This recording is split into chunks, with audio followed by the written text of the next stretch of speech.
In the outline, it is called The Tyranny of Email, and this has been a bestseller in the Wall Street Journal list, Business Week list. It has received a lot of acclaim in newspapers such as the New York Times, Washington Post, and so forth. It's written by John Freeman, who is actually a very young author and editor.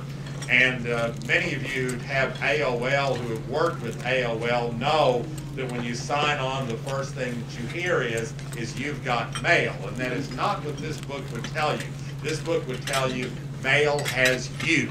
And what this is that it's talking about ways that if you have to use email, which of course everyone does, how in fact you can control it instead of having it control you.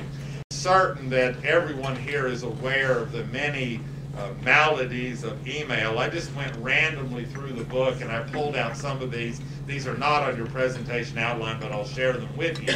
The average corporate worker spends 40% of his or her day sending and receiving an average of 200 messages. In the time it took to read the first 3 pages of this book, Americans sent more than 300 million emails. People check email, if they're accessible to it, 30 to 40 times an hour. Even when our computer is automatically set to check email every 90 seconds, we get this reward. Someone is thinking of me. And so people get addicted to responding. In one study, it took people just an average of 1 minute and 44 seconds to respond to an email pop-up alert, and 70% of them provided a reaction in under 7 seconds. You know, that's a pretty good response. And we panic when we can't get it. When the BlackBerry network went down in 2007, 8 million users could not get wireless email.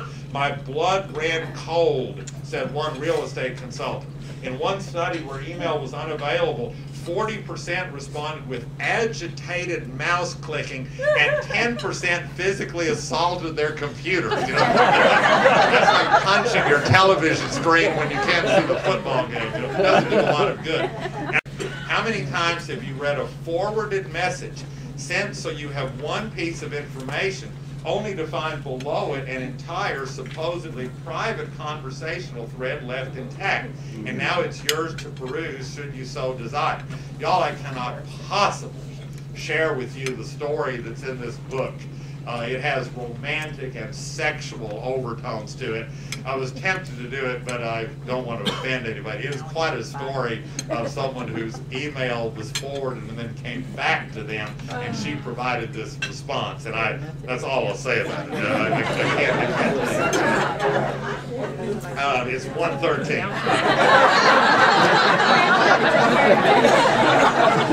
I'm sure a lot of you will go to the bookstore and go. In the last chapter of the book, he talks about how you should deal with email.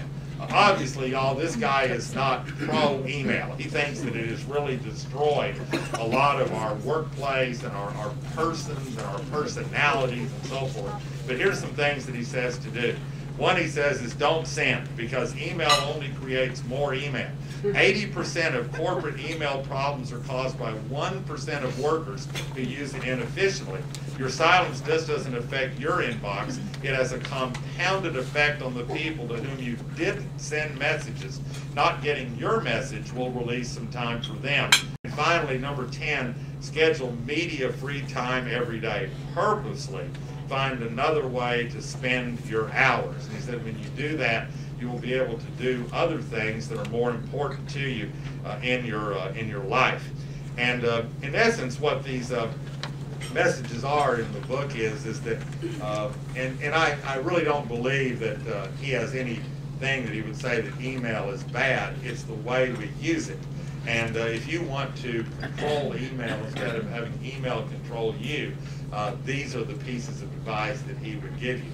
And particularly for anyone who is addicted to email, can't wait for the next one, these I think are very, very sound pieces of advice. I hope you enjoyed that synopsis of the tyranny of email.